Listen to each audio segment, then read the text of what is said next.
Hola, queridos amigos y amigas, hermanos y hermanas, los saludo. Soy el Abu Coco, compartiendo con ustedes en esta ocasión una historia muy importante para los cristianos, para la fe cristiana y para el mundo en general.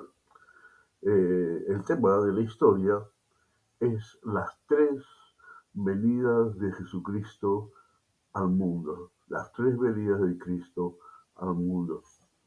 Eh, Normalmente la tradición, cuando habla de la venida de Cristo, habla de dos venidas, de la primera venida y la segunda venida. La primera venida es su nacimiento y la segunda venida a final de los tiempos para establecer el reino milenial. Pero en realidad hay tres venidas y quiero compartirles sobre ello con pasajes bíblicos para que así la historia que le voy a compartir no la tomen como una historia mía, porque no lo es. Es una historia bíblica, ¿no? Tanto en profecía como en cumplimiento. Profecía que ya se ha cumplido en cuanto a la primera venida, pero profecías que están por cumplirse en cuanto a la segunda y tercera venida. Así que vamos a comenzar. Primera venida. La primera venida de el Hijo de Dios al mundo fue profetizada por el profeta Isaías 700 años antes de que ocurriera. Esto lo podemos ver en Isaías 7:14, donde, donde dice así: He aquí que la Virgen concebirá y dará a luz un hijo, y le llamarán su nombre Emmanuel, ¿no? Ahora bien, esta fue la profecía 700 años antes de Cristo, que la Virgen iba a concebir. Y el nombre de ese ser que iba a nacer de la Virgen, pues no iba a ser otro que Emmanuel. Vamos a ver qué significa Emmanuel, pero vamos a ir al cumplimiento, a lo que nos narran ya los evangelios, que nos cuentan acerca del nacimiento de Jesucristo. Vamos a ver esto en Mateo, capítulo 1.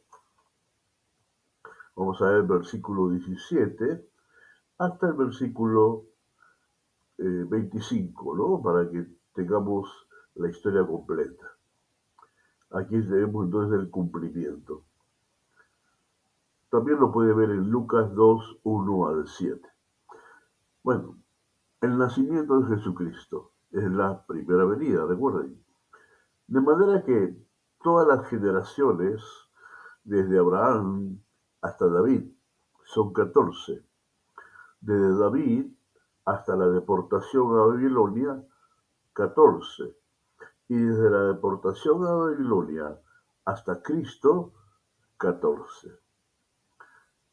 Y entonces cuenta Mateo y dice en el verso 18, el nacimiento de Jesucristo fue así. Estando desposada María, su madre, con José, antes que se juntasen, es decir, antes de que tuvieran relaciones sexuales, ¿no? Lo cual significa que María era virgen, ¿ok? Dice, se halló que había concebido del Espíritu Santo, o sea, se halló embarazada, ¿no? Y sabemos que fue por obra y gracia del Espíritu Santo. Ahora, José su marido, como era justo y no quería infamarla, quiso dejarla secretamente. Y pensando él en esto, he aquí un ángel del Señor le apareció en sueños y le dijo, José, hijo de David, no temas recibir a María, tu mujer, porque lo que en ella es engendrado del Espíritu Santo es. Y dará a luz un hijo, y llamará su nombre Jesús, porque él salvará a su pueblo de sus pecados. Y eso es lo que significa el nombre Jesús. El nombre Jesús significa, pues, el que salva, ¿no? O el que salvará al pueblo de sus pecados. El Salvador, en otras palabras, ¿no? Así es. Entonces, todo esto aconteció, dice Mateo, para que se cumpliese lo dicho por el Señor por medio del profeta, cuando dijo, he aquí, una virgen concebirá y dará a luz un hijo, y llamará su nombre Emmanuel, que traducido es Dios con nosotros. Así que es interesante notar, ¿no? Cómo se le asigna un nombre en primer lugar cuando el ángel está revelándole a José y le dice, y llamará su nombre Jesús en el versículo 21, ¿no? Ahora, este nombre en sí no era un nombre, sino era una descripción de lo que iba a ser su misión en la tierra, es decir, convertirse en el Salvador del mundo, ¿ok? Ahora bien, y el nombre Emmanuel era un nombre, ¿para qué? Para revelarnos que ese ser que iba a nacer de la Virgen María, pues no es otro que Dios mismo con nosotros. Así que, si queremos conocer a Dios, tenemos que conocer a Jesús. Ahora bien, y despertando José del sueño, hizo como el ángel del Señor le había mandado, y recibió a su mujer, pero no la conoció, o sea, no tuvo relaciones sexuales con ella, hasta que dio a luz a su primogénito. Y José cumplió al pie de la letra lo que el ángel le dijo y le puso por nombre Jesús, por causa de su misión. Esta, el nacimiento de Jesús, la entrada del Hijo de Dios al mundo natural, porque sabemos que Dios es espíritu y el cielo es un ámbito espiritual, bueno, su entrada al mundo natural fue de esta manera, ¿no? A través de la Virgen María, ¿no? Y nació como cualquiera de nosotros nació, ¿verdad? Después de 9 meses de gestación, dio a luz y así es como tenemos la primera venida de Jesucristo al mundo. Y es ahí donde fallan muchos teólogos tradicionales, ¿no? Porque se olvidan de la primera venida, ¿no? O sea, entonces cuentan solamente dos venidas, primera y segunda venida, y no entienden que la primera venida justamente se dio cuando él nace de la Virgen María, ¿ok? Ahora bien, la segunda venida, ¿cuál es en realidad la segunda venida? En realidad la segunda venida no es la que tradicionalmente se enseña, sino la segunda venida es una venida secreta de Jesucristo al planeta. Una venida secreta. Decir secreta quiere decir que todo ojo no lo iba a ver, que es una de las promesas para la tercera venida, que todo ojo le verá. Pero no, en esta segunda venida secreta, el evento tenía un propósito, la segunda venida secreta, y era llevarse a la iglesia al cielo, ¿ok? Es lo que se conoce como el arrebatamiento, ¿no? Entonces, vamos a ver los pasajes bíblicos que sustentan lo que les estoy diciendo.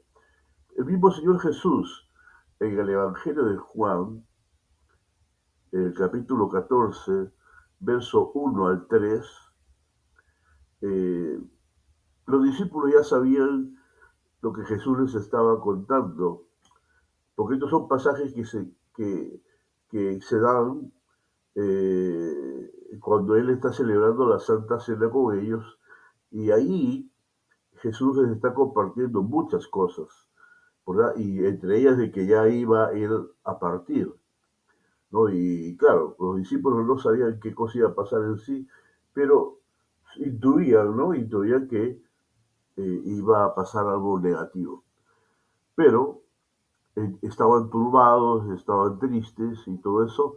Entonces Jesús les dice, no se turbe vuestro corazón. ¿Creéis en Dios? Creed también en mí. Y dice, en la casa de mi padre muchas moradas hay. Si así no fuera, yo os lo hubiera dicho. Voy pues a preparar lugar para vosotros. Sí, ¿qué le está diciendo Jesús a sus discípulos?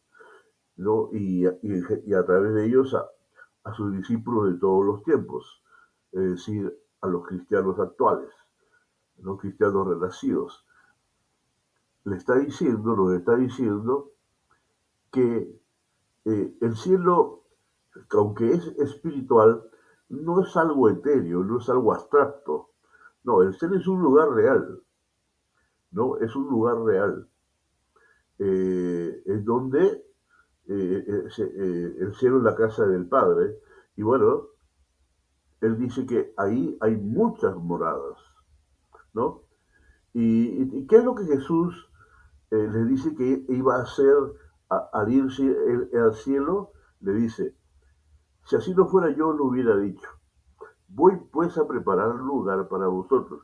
Él no va al cielo, no retorna al cielo a construir moradas para los millones y millones de discípulos que se iban a dar a través de la historia y que están dando a través de la historia. No es necesario, porque hay lugar para todos en el cielo, porque el cielo es un ámbito ilimitado, ¿ok? Es un ámbito ilimitado. Ahí vive Dios y Dios es el ilimitado, ¿ok? El ilimitado. Entonces, el modelo que le dice, voy pues a preparar lugar para vosotros, es decir, a reservar lugar para la iglesia, ¿no? Para todos los cristianos, los discípulos renacidos de todos los tiempos. Y entonces dice, y si me fuere, yo prepararé el lugar, y aquí viene la promesa de su segunda venida secreta. Y dice, vendré otra vez. O sea que la primera venida, ¿cómo la tomaba Jesús? Como justamente eso, como su primera venida. Por eso que luego dice acá, vendré otra vez. O sea, como ya vine, voy a volver, vendré otra vez. Pero hay un detalle acá, dice, y os tomaré a mí mismo. ¿Por qué dice así? Porque Él no va a venir a pisar la tierra, no. Él va a venir hasta antes de donde están las nubes, de tal manera que nadie le va a ver, ¿verdad? Pero Él va a venir hasta allí, ¿no? Con sus ángeles y Él va a tomar, ¿no? Va como un imán, digamos así, va a levantar a los creyentes de todos los tiempos, tanto los muertos como los vivos, y a los muertos los va a resucitar, a los vivos los va a glorificar.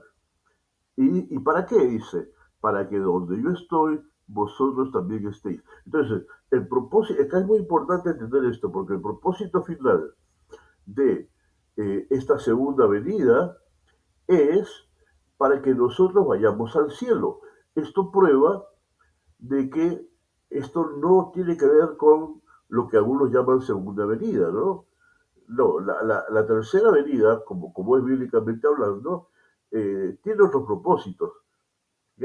Pero esta venida secreta tiene como propósito que nosotros eh, conozcamos el cielo y estemos ahí, en tiempo de la tierra, 7 años, porque en el cielo no hay tiempo, pero en la tierra van a pasar como 7 años, ¿ok? En la tierra van a ser tiempos de juicio de Dios, ¿verdad? Ahora bien, hay otro pasaje que nos esclarece y complementa, ¿no? A través del apóstol Pablo, en Primera de Tesalonicenses capítulo 4, versos 12 al 19, donde dice, después de decir varias cosas, ¿no? O sea, de aconsejar cómo debían comportarse, Dice, a fin de que os conduzcáis honradamente para con los de afuera y no tengáis necesidad de nada. Porque, ¿qué les había dicho? Les estaba diciendo Pablo a los creyentes de Tesalónica de que se ocuparan de sus negocios, de que trabajen con sus manos, para que no tengan necesidad de cosa alguna, ¿no? Entonces, y a la vez, pues sean de testimonio, o sea, que se conduzcan honradamente para con los de afuera. ¿Quiénes son los de afuera? Los que no son creyentes, ¿ok? O sea, la gente del mundo, como se llama en la Biblia, ¿no? La gente incrédula. Y no tengáis necesidad de nada. Y entonces Pablo luego, a partir del 13, él responde a un interrogante que tenían los tesalonicenses, porque ellos sabían que Jesús iba a venir por su iglesia para llevarla al cielo, pero ellos tenían una duda. Ellos no sabían si también los muertos, o sea, sus muertos en Cristo, los familiares muertos en Cristo, también iban a irse con ellos, ¿no? Con los que estuvieran vivos. Entonces tenían esa duda, ese interrogante. Entonces Pablo aquí les aclara, les da respuesta a esa interrogante. Entonces les dice, tampoco queremos, hermanos, que ignoréis acerca de los que duermen, o sea, los que están muertos, para que no os entristezcáis como los otros que no tienen esperanza, ¿no? Es lógico, la gente que no cree en Dios, pues una vez que pierde a sus seres, los perdió y los perdió para siempre porque no lo piensa que no los va a volver a ver. Y claro, en realidad no lo va a volver a ver. Pero en el caso de los cristianos, nosotros sí vamos a volverles a ver. ¿Ok? Ahora, entonces dice, para que no os entristezcáis como los otros que no tienen esperanza, ¿no? Porque ¿cuál es nuestra esperanza? Y dice, porque si creemos que Jesús murió y resucitó, dice, así también traerá Dios con Jesús a los que durmieron en él. O sea, ¿qué está hablando Jesús? Es decir, las almas y los espíritus, ¿no? Que es el hombre interior del cristiano, porque somos espíritu, alma y cuerpo, ¿no? El alma y el cuerpo son la parte intangible, es el hombre interior, es el que cuando uno muere sale del cuerpo físico. El cuerpo físico se queda en la tierra, es enterrado, ¿verdad? Pero el hombre interior, el espíritu y el alma van a la presencia de Dios directamente, ¿ok? Muere inmediatamente a la presencia de Dios. Entonces, los muertos en Cristo están arriba en este instante, están ahí en la presencia de Dios, ¿ok? Y es por eso que dice, porque si creemos que Jesús murió y resucitó, así también traerá Dios con Jesús a los que durmieron en él. O sea, a los que, cristianos, que murieron siendo fieles al Señor. ¿Ok? Ahora bien, por lo cual os decimos esto en palabra del Señor. O sea, no ocurrencia del apóstol, sino en palabra del Señor. Dice, que nosotros que vivimos que habremos quedado hasta la venida del Señor, o sea, nota, al arrebatamiento, ¿cómo se le llama? También se le llama la venida del Señor, ¿ok? Como Jesús mismo también lo llama así, la venida, vendré otra vez, ¿no? Eso significa venir. Y la venida del Señor, aquí Pablo menciona la venida del Señor. O sea, el arrebatamiento es la segunda venida del Señor. Y dice, muy bien, hasta la venida del Señor no precederemos a los que durmieron. Es decir, Cristo no nos va a llevar a nosotros primero y después va a llevar a los que estén muertos. No, sino va a llevar a todos juntos. ¿Por qué? Porque Él va a traer el espíritu y el alma de los que han muerto del cielo y va a hacer que se resuciten los cuerpos de los cristianos muertos y se unan con sus almas y espíritus, ¿no? Y sean glorificados, ya verdad. Y, y como dice luego en el 16, porque el Señor mismo, con voz de mando, con voz de arcángel y con trompeta de Dios, descenderá del cielo y los muertos en Cristo resucitarán primero. Eso es lo que va a pasar, ¿no? Para que estén glorificados. Luego nosotros, los que vivimos, los que hayamos quedado, seremos arrebatados juntamente con ellos en las nubes. O sea, está respondiéndoles a la pregunta, ¿no? ¿Qué pasará con ellos? ¿Nos iremos primero? No, no, no, no. Vamos a irnos juntos. En el arrebatamiento, la iglesia de Cristo de todos los tiempos, fiel, pues va a ser arrebatada al cielo con el Señor Jesús. Y como él lo dice, ¿no? Para recibir al Señor en el aire, noten ese detalle, para recibir al Señor en el aire. Y así estaremos siempre con el Señor. ¿Ok? Ya a partir de ese momento ya tendremos lo que se llama la plena salvación. Ya no habrá riesgo de perder la salvación. ¿Por qué? Porque una vez arrebatados y llevados al cielo, habiendo sido glorificados, pues ya no hay forma de que perdamos nuestra salvación tan grande, ¿no? Entonces por eso dice Pablo, termina diciendo, por tanto, alentaos, o sea, anímense unos a otros con estas palabras. Entonces, tenemos la primera venida de Cristo, es cuando Jesucristo nace de la Virgen María. Y de allí Jesús crece, y de ahí Jesús a los 30 años se bautiza en el río Jordán, ¿verdad? Con Juan Bautista, y ahí comienza su ministerio público cuando es ungido con el Espíritu Santo. Por tanto, 3 años aproximadamente, y hasta que él muere, luego resucita, vuelve al cielo, ¿no? Hasta este momento del arrebatamiento en que él viene por segunda vez para llevar a su iglesia al cielo con él. Ahora bien, entonces ahora hablemos de la tercera venida, lo que tradicionalmente los teólogos y sobre todo en su escatología erran al de hablar de segunda venida. No, es la tercera venida. ¿Por qué? Porque hay gran diferencia entre la segunda venida, el rapto, y la tercera venida. Hay gran diferencia. En la segunda venida es secreta y Jesús no se queda en la tierra, sino vuelve al cielo con nosotros. Vamos juntos con él al cielo. ¿Ok? La tercera venida tiene otras características. Vamos a ver esto en Apocalipsis, capítulo 19, 11 al 21. En primer lugar, dice Juan, el apóstol, ¿no? Entonces vi el cielo abierto, y he aquí un caballo blanco, y el que lo montaba se llamaba Fiel y Verdadero, y con justicia juzga y pelea. Ahora, dice luego, sus ojos eran como llama de fuego, y había en su cabeza muchas diademas, y tenía un nombre escrito que ninguno conocía sino él mismo. Estaba vestido de una ropa teñida en sangre, y su nombre es el Verbo de Dios.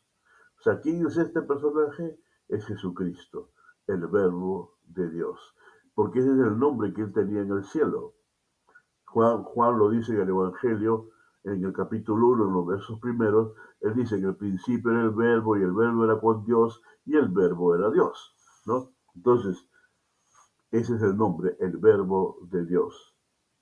En la ropa teñida con sangre es para hacer alusión al sacrificio de Cristo, ¿verdad? Muy bien. Entonces, luego dice, y los ejércitos celestiales, vestidos de lino finísimo, blanco y limpio, le seguían en caballos blancos. ¿Quiénes son este ejército celestial? Nota que no dice, y el ejército, no, dice los ejércitos. Es porque el Señor tiene varios ejércitos celestiales. Uno constituido por los ángeles, otro constituido por otro tipo de seres. Y también nosotros, la iglesia, también vamos a ser parte de estos ejércitos celestiales. Porque si ustedes leen pasaje anterior en el capítulo 19, pues a los creyentes allí en el cielo se nos hace vestir con lino fino, blanco y limpio, ¿no? Entonces venimos nosotros como parte de los ejércitos celestiales con Él. ¿Ya? Esa es la gran diferencia. En el rapto vamos al cielo. En la segunda venida de Cristo venimos del cielo a la tierra con Jesús. Y dice, y de su boca sale una espada aguda para herir con ella a las naciones. Y él las regirá con vara de hierro. Y él pisa el lagar del vino del furor y de la ira del Dios Todopoderoso. Y en su vestidura y en su muslo tiene escrito este nombre, Rey de Reyes y Señor de Señores. ¿No? ¿Por qué es Rey de Reyes?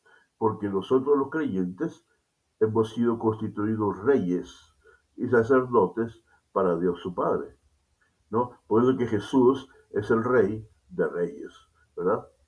No de los reyes del mundo, sino de sus discípulos, nosotros los cristianos. Ahora bien, y aquí vean ustedes algo muy importante, porque también hoy en día están hablando mucho, ¿no? Con las cosas que están pasando en el mundo, hay muchos predicadores, los veo decir cosas, enseñar cosas equivocadas. Por ejemplo, están hablando ya de la batalla de Armagedón y cosas por el estilo. La guerra de Armagedón y esto y el otro, ¿no? Y lo relacionan con Tercera Guerra Mundial y cosas por el estilo. No, no, hay que entender. Las guerras mundiales son eventos netamente humanos, ¿ok? Y puede haber una tercera guerra mundial según cómo están las cosas, claro que sí. Puede ser un evento que traiga gran destrucción al planeta, claro que sí, eso sí. Pero, ¿eso tiene que ver algo con el Armagedón? No. En primer lugar, la palabra Armagedón es una palabra que no es la correcta, porque la palabra Armagedón tiene que ver con esa confrontación que los ejércitos del anticristo pretenden tener con Jesús a su venida, ¿no? Y, pero esto se llama en el Valle de Megiddo, ¿me entiendes? El Valle de Megiddo, ¿no? Entonces, esta batalla, supuesta batalla, se va a dar en el Valle de Megiddo, pero algunos hablan de Armagedón, ¿ok? Muy bien. Entonces, dice, y vi a un ángel que estaba en pie en el sol y clamó a gran voz diciendo, a todas las aves que vuelan en medio del cielo, no, las aves rapaces sobre todo, venid y congregaos a la gran cena de Dios. ¿Para qué? Miren cuál es esta cena, para que comáis carnes de reyes y de capitanes, y carnes de fuertes, carnes de caballos y de sus jinetes, carnes de todos, libres y esclavos, pequeños y grandes. Este es los ejércitos del mundo conformados por gente que decidió no tomar en cuenta a Dios y decidió más bien creer en su nuevo orden mundial y encumbrar al anticristo. Y decidieron creer más en el anticristo y en el falso profeta, ¿no? Entonces, porque aparentemente ellos resolvieron ciertas cosas que son de importancia para el ser humano materialista de siempre, ¿no? Y mucho más en nuestros tiempos, ¿no? Pero bueno, entonces fíjese, la invitación es para comer carnes de reyes, de capitanes. ¿Esto qué significa? Significa que esto está anunciando que los ejércitos del anticristo ya están derrotados. Y miren ustedes lo que dice a partir del 19. Entonces Juan sigue viendo la visión y dice, y vi a la bestia. O sea, la bestia es una forma de describir al anticristo, ¿no? O sea, al anticristo se le llama de varias formas, el hijo de pecado, el inicuo, el hijo de perdición, y también se le llama la bestia, ¿no? Ahora bien, Y vi a la bestia, que es el anticristo, y a los reyes de la tierra y a sus ejércitos, reunidos para guerrear contra el que montaba el caballo y contra su ejército. Es decir, eh, el anticristo creía que podía vencer a Jesús. Él va a creer, mejor dicho, porque eso todavía está hacia el futuro, va a creer que va a poder vencer al Señor y a los ejércitos del Señor. Pero no, porque hasta los ejércitos del Señor, ni los ejércitos del Señor van a participar de la confrontación. Entonces dice, así lo va de frente, mira cómo la visión cómo cambia. Entonces dice, y la bestia fue apresada, así de arranque. Y con ella, el falso profeta, o sea, de arranque, sí, sin batalla, sin pelea, sin nada. Simplemente venimos con Cristo y simplemente Cristo manda a sus ángeles, la bestia es apresada, el falso profeta también, ¿no? Y dice que había hecho delante de ella las señales, ¿no? Con las cuales había engañado a los que recibieron la marca de la bestia y habían adorado su imagen. ¿Qué pasó con ellos? Estos dos fueron lanzados vivos dentro de un lago de fuego que arde con azufre, es decir, al infierno. Fueron lanzados al infierno. Ahora bien, entonces los primeros habitantes del infierno, ¿quiénes son? Son el anticristo y el falso profeta. Son los primeros habitantes, ¿no?, del infierno. Ahora, dice luego, y los demás, o sea, ¿qué pasó con los ejércitos? Dice, los demás fueron muertos con la espada que salía de la boca del que montaba el caballo. Es decir, con su palabra, nada más. El Señor solamente necesitaba usar su palabra y con eso destruyó a los ejércitos del mundo. ¿Me entiendes? O sea, aquellos que creían que con bombas nucleares y otro tipo que creen hasta ahora, porque están trabajando en eso, en desarrollar armas para contrarrestar la segunda venida de Cristo, porque ellos saben muy bien, las élites económicas, las élites religiosas poderosas, las élites políticas, ellos saben de que Jesucristo viene por segunda vez, porque ellos saben que Jesucristo es verdad. Ellos saben que la palabra de Dios se cumple, se ha cumplido y se está cumpliendo y se cumplirá. Entonces ellos saben que es verdad. Y es por eso que se están preparando para tratar de tener todo el armamento necesario para poder contrarrestar, porque ellos creen que van a poder contrarrestar así. Pero como vemos aquí, eso no va a ser posible, ¿no? Y dice, y los demás fueron muertos con la espada que salía de la boca del que montaba el caballo. Y dice, y todas las aves se saciaron de las carnes de ellos. Entonces, ahora recién, dice Apocalipsis 21 al 20, ¿no? Aquí ya es el establecimiento del milenio, ¿no? Entonces dice, vi un ángel que descendía del cielo con la llave del abismo y una gran cadena en la mano. O sea, es este abismo que es, no es el infierno todavía. No, no, el infierno, ahí ya están ya el anticristo y el falso profeta.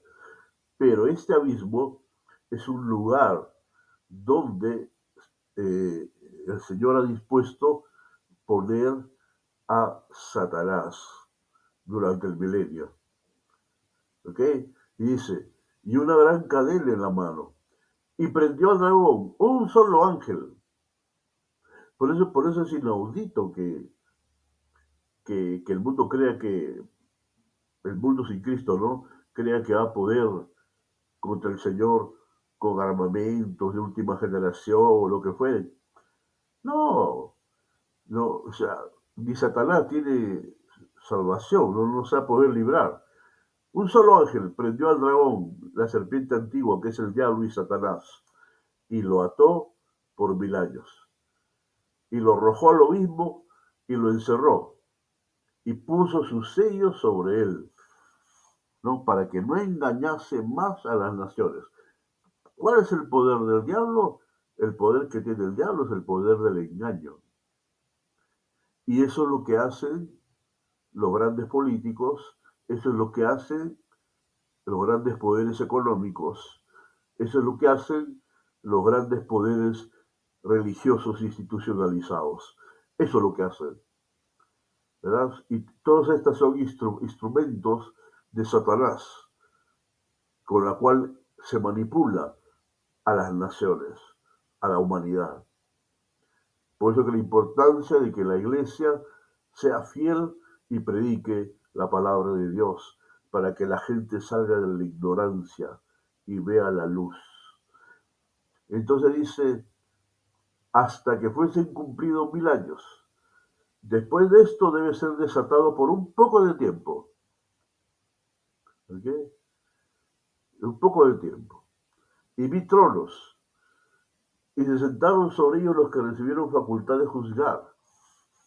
Y vi las almas de los decapitados, por causa del testimonio de Jesús y por la palabra de Dios, los que no habían adorado a la bestia ni a su imagen, y que no recibieron la marca en sus frentes ni en sus manos, y vivieron y reinaron con Cristo 1000 años. Es decir, esto es como un retroceso en la historia. ¿Por qué? Porque esto va a ocurrir, porque durante el tiempo de lo que se conoce como la Gran Tribulación, el anticristo va a matar a muchos que durante la tribulación, los 7 años, ¿verdad?, de gobierno mundial del anticristo, globalizado del anticristo, pues aquellos decidieron no adorar a la bestia en su imagen y no recibieron la marca ni en su frente ni en sus manos. Entonces esta gente, estos creyentes, van a ser resucitados y van a disfrutar del milenio reinando con Cristo 1000 años. O sea, vamos a estar todos juntos, ¿ok? Hay mucha gente que en esa época se va a salvar, pero se va a salvar mediante su muerte, ¿no? O sea, así es, pero finalmente, porque finalmente terminan creyendo en Cristo, ¿verdad? Y algo muy interesante es que también en este periodo, cuando Cristo viene, es que salva a Israel todo, a todo Israel. ¿Por qué? Porque el anticristo, después de los primeros 3 años y medio de la tribulación, se voltea contra Israel y lo ataca para destruirlo, ¿no? Y esto es un estudio especial, aparte, que ya lo compartiremos en otro momento, para que entendamos que en primer lugar, cuando Pablo dice que Israel todo va a ser salvo, la salvación inicial de Israel va a ser una salvación natural, porque recuerden, Israel es el pueblo natural de Dios, va a ser una salvación natural, o sea, van a revivir y van a estar vivos ahí, ¿ok? En los 1000 años, van a disfrutarlo, pero durante ese lapso, ellos van a tener que reconocer a Jesucristo como el Mesías, como el Salvador, de manera individual. Los que lo hagan, pues pasarán a nuevos cielos y nueva tierra. Pero bueno, eso lo veremos profundidad más adelante. Pero dice, pero los otros muertos no volvieron a vivir hasta que se cumplieron 1000 años. Esta es la primera resurrección. Bienaventurado y santo el que tiene parte en la primera resurrección. La segunda muerte no tiene potestad sobre estos, sino que serán sacerdotes de Dios y de Cristo y reinarán con él 1000 años. Cuando los 1000 años se cumplan, Satanás será suelto de su prisión y saldrá a engañar a las naciones que están a los 4 ángulos de la tierra, ¿no? Y acá igualmente, acá aparece God y Magot, ¿no? Por eso le decía que en la tradición teológica y escatológica hay ese error. Se habla de la batalla de Armagedón, ¿no? Que es en realidad en el Valle de Megiddo. Eh, Inicialmente ya vimos el anticristo y sus ejércitos. Ahí no hubo batalla. Ahí simplemente el Señor mandó a que cogieran al anticristo y cogieron a los profetas, los echaron al infierno, y el Señor con la palabra de su boca destruyó los ejércitos del mundo. ¿Qué va a pasar en este momento en que Satanás sale y sale? ¿A qué? Justamente a reunir, como dice acá, a fin de reunirlos para la batalla. Él se fue a los cuatro ángulos de la tierra, a Gog y a Magog, a fin de reunirlos para la batalla, el número de los cuales es como la arena del mar. Fíjense qué tremendo. Un mundo que después de 1000 años ha visto a Jesucristo, porque de hecho que seguro el Internet va a seguir en ese tiempo, la tecnología, todo va a seguir, y seguramente a mayor escala, ¿no? Bien usado, bien utilizado. O sea, todos van a ver un periodo de oro de la humanidad. Pero sin embargo, al salir Satanás, él va a lograr engañar a algunos, ¿no? Si no es a mucha gente, ¿no? ¿Y para qué? Para nuevamente tener un ejército para reunirlos para la batalla, porque él quiere pelear con de todas maneras, porque el diablo es así, ¿no? Él no se rinde, porque además él ya sabe que está perdido, ¿no? Pero él quiere llevarse a la mayor cantidad posible de gente al infierno con él. Y él logra engañar a mucha gente en ese tiempo. Dice, el número de los cuales es como la arena del mar. Y subieron sobre la anchura de la tierra y rodearon el campamento de los santos y la ciudad amada. Es decir, destruir a Israel, la consigna, destruir a Israel. Pero, ¿qué ocurre? Dice, y de Dios descendió fuego del cielo y los consumió. Se acabó. No hubo ninguna batalla, no hubo ninguna guerra, no habrá ninguna guerra. Nadie puede pelear contra Dios y su Cristo. Nadie puede guerrear. Ningún ejército, por más poderoso que sea, puede guerrear contra Jesucristo, contra el Señor. No puede. O sea, porque no entienden que están tratando de vencer al omnipotente, al que todo lo puede. Pero bueno, así es la necedad, así es la necedad, así es el ateísmo, así es la necedad hasta donde el diablo ha logrado llevar a la humanidad a través de toda la historia de la humanidad, desgraciadamente, ¿no? Porque son más los que no creen que los que creen, ¿ok? Bueno, he querido mostrarles, queridos amigos, amigas, nietitos y nietitas, he querido compartirles esta historia bíblica acerca de las tres venidas de Cristo Jesús y darles algunos alcances para que ustedes reflexionen. Éxitos y bendecidos en el nombre de Jesús. Soy el Abu Coco. Nos vemos en una próxima historia.